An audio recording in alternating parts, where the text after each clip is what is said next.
Bismillahirrahmanirrahim. Two important events of Hazrat Dada Gunj Bakhsh Usman Hajviri. Narrating an incident of his time of searching, he says that once I faced a problem. I did a lot of struggle to solve it, but this problem was not solved. Even before this, I had a problem and to solve it. I took the vicinity of the grave of Hazrat Sheikh Abu Yazid and meditated on it, and my problem was solved there. Now I did it again, and I was his neighbor for 3 months. I bathed thrice every day and performed ablution 30 times, but my problem was not solved. Eventually, I decided to go to Khurasan and on the way stopped for night at a monastery. There was also a community of Sufis. I had a pile of thick, rough thoughts at that time, and that's what I was wearing.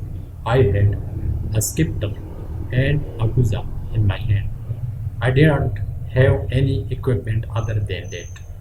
These Sufis looked at me with great contempt, and they said to each other in their own way, "This is not one of us," and they were true in what they said, because I was not actually one of them. I had reached them as a mere traveler to spend the night. Otherwise, I was not concerned with methods like them. They made me sit in a room beneath the monastery, and after placing a dry bread and they too in front of me, they went upstairs so to eat. I could smell the food they were eating themselves, and with that they used to talk to me in a sarcastic manner from the rooftop. When they finished eating, they sat down with villains, and the shells kept throwing at me. It seemed that the joy of their nature was at that moment suspended at my insult. I was saying to God in my heart, "Oh God, if I had not been wearing the clothes of our friends, I would have made them taste the fun of their antics. But since I was tolerating it as a temptation from God Almighty, I was happy the more they insulted and criticized me.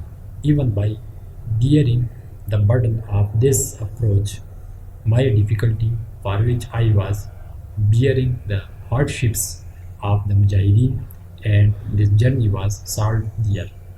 And that's when I realized why the Mashayikhs allowed the ignorant to live among them, and why do they carry their burdens. Also, why some elders have taken the method of them. The fact is that it sometimes solves problems that cannot be solved by other methods.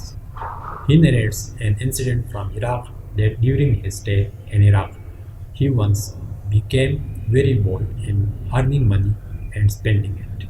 Anyone in need would turn to me, and I didn't want anyone to leave my door. So he tried to fulfill his need. I even got heavily in debt and worried about the situation.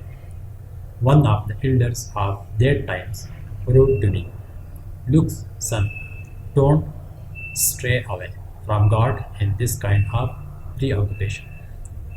This preoccupation is the soul. If you find someone's heart better than yours, so worry about it. Don't try to be the sponsor of all creatures, because God Himself is sufficient for His servants." He says that this advice gave me peace of mind, and I learned that staying away from creatures is the path to health and safety.